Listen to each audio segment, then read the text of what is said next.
Hello guys. So my name is Erwin Thomas Wilson and today I will be talking about a very interesting topic for us lawyers and it's a basic knowledge. As an advocate, we always have to know about this topic and the topic is Bar Council of India, the its powers and its function. So, the Bar Council of India is a statutory body that regulates and represents the Indian Bar Association. So, it was established under Section 4 of the Advocates Act 1971. So, the BCI was made to prescribe a standard of professional conduct, etiquette, and exercise disciplinary jurisdiction. So the BCI additionally sets standards for legal education and gives recognition to a university whose degree in law fills in as a qualification for students to enroll themselves as advocates after graduation. So now let's see what led to the formation of BCI. The need for All India Bar was felt just after the enforcement of the Constitution of India. So, in the annual meeting of the Inter University Board held in Madras, a resolution was passed for the need of an all Indian bar. So, it was also emphasized that there should be uniformity in law examination conducted by different universities of the country. So in May 1950, the Madras Provincial Lawyers Conference was held under the administration of S. Varadacharya. So settled that in that meeting, in that conference, it was settled that the government of India ought to appoint an advisory group to help a scheme for an all India bar and uh, changing the Indian Bar Council Act to acquire its congruity with the new constitution. So, at this gathering held on October 1, 1950, the Bar Council of Madras embraced a resolution.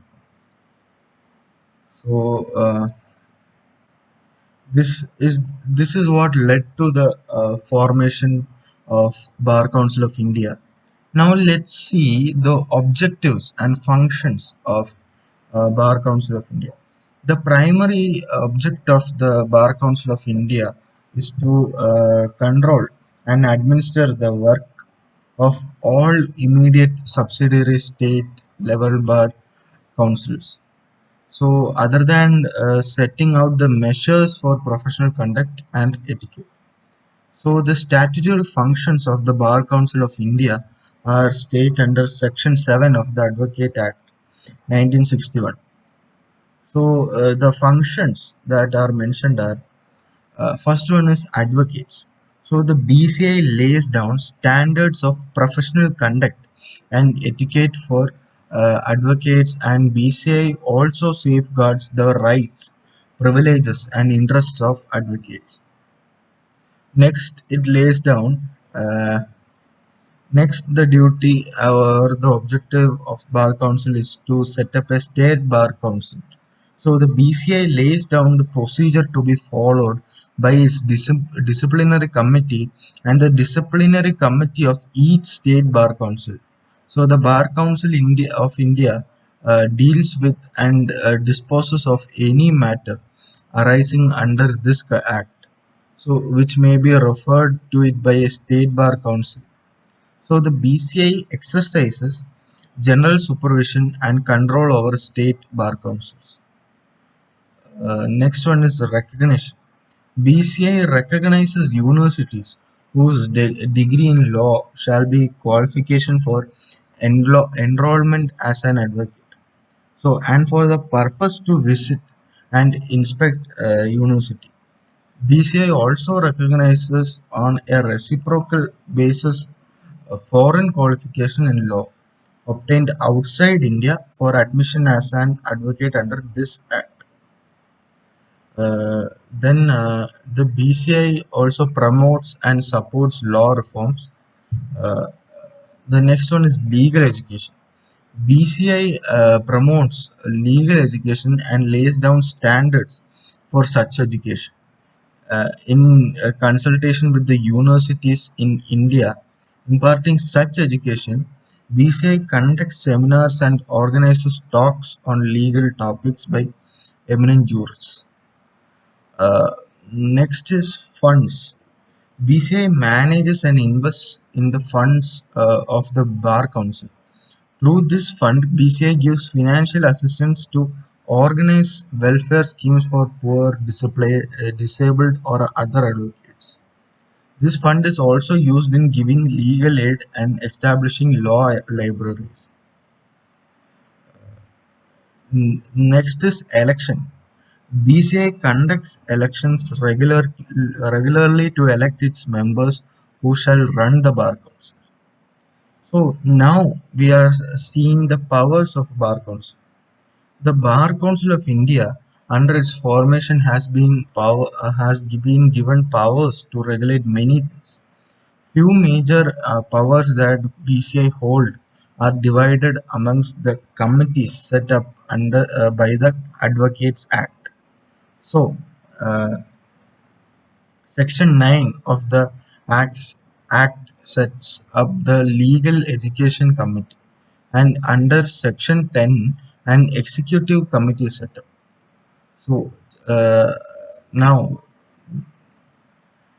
we will see what are the committees. So, Legal Education Committee. So, the Legal Education Committee has the power to make recommendations to the Council for laying the standard of legal education. This committee also goes for inspection to different universities and reports to BCA. The next one is disciplinary committee. So the disciplinary committee of Bar Council hears an application for revision by persons against summary dismissal of their complaints uh, against advocates for their professional misconduct by the state bar councils. So executive committee. The executive committee deals with all the questions related to the management of funds, affairs of the staff, allotment of work, audit, accounts, library, etc. etc.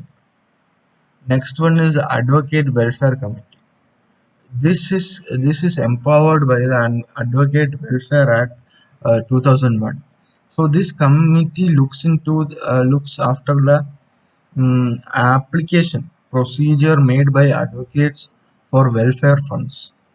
Next one is Legal Aid Committee. So this committee has the power to offer services to the poor who cannot afford the services of a lawyer. So there are also other committees uh, to look after the infrastructure of council's office across the country.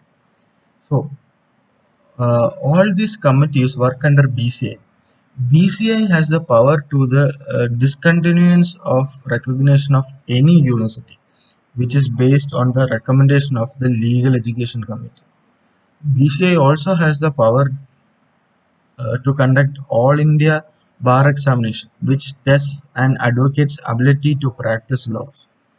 BCI also conducts National Moot Competition, which promotes advocacy skills amongst law students through Bar Council of India Trust. So these are the power and functions of BCA. So I hope the topic uh, uh, was good enough. So please leave your comments, guys. Thank you.